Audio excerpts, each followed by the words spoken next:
UH is the most important institution for the future of Hawaii. So many of our graduates and others in the community appreciate what UH does, and philanthropy is a way for them to give back to Hawaii through the university, amplifying what they've done in their lives to do more for the place we all love.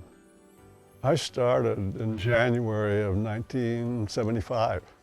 When I arrived, I was introduced to our offices, and we were in a portable building somewhat close to Hawaii Hall.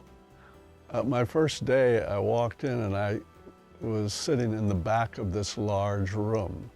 There were louvers and large fans all around strategically placed all around the large room.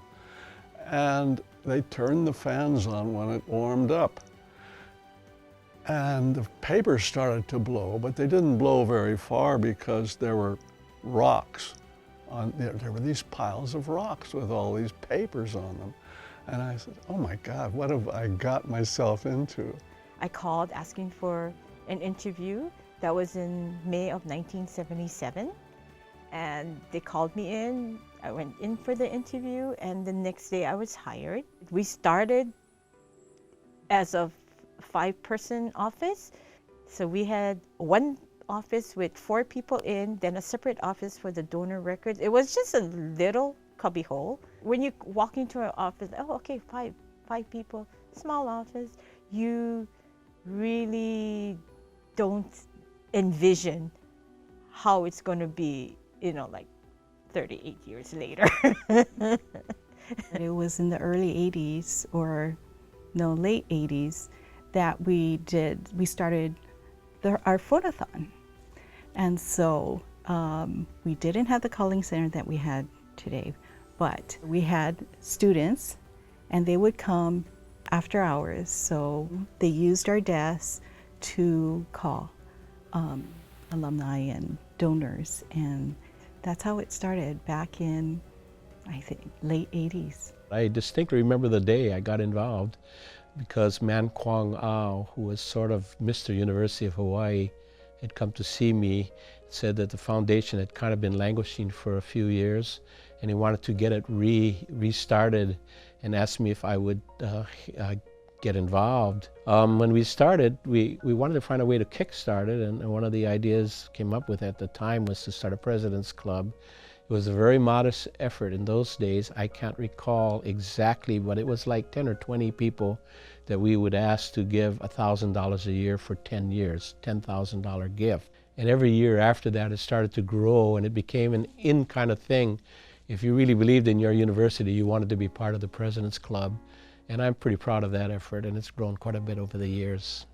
During the time that I was on the board, we had experienced some transition in leadership, and we also had challenges that were very interesting. But with every challenge, I think always comes a lot of learning, as well as a lot of really gratifying experiences that you would maybe not have had otherwise. And for me, that experience was the support that was evident in the community during some tough times, and that giving was still going on, and that people remembered that at the end of the day, this is about the students, this is about educating our community and making our economy prosper. I feel comfortable as somebody who gave some money to a university and gave some money to this university, that my particular vision or idea as to what can be accomplished after I'm no longer here will be fulfilled by a group of individuals working for a thing we call the University of Hawai Foundation. I'm comfortable that they will shepherd the money I've given and have it serve the purpose for which I gave it. And so I have a vision, whether that comes and is manifested itself or not, but I'm comfortable that they will do the best they can, as many great foundations do, to ensure that the wishes of the donors are fulfilled to the best of their ability, because that's really one of the 3 purposes of any foundation. First purpose is get money in. Second, make sure it stays put. And third, make sure it's used for the purpose for which it's raised or given. When I think about the next 60 years for the University of Hawaii, I reflect, and I have to go back, to the ali'i and the women who were so instrumental in building the base for philanthropy in Hawaii. Princess Pauahi, Queen Liliuokalani, the basic K-12 for Hawaiians, the access to education that the princess put in place, Queen's Health, the way they served the people and wanted a healthy community.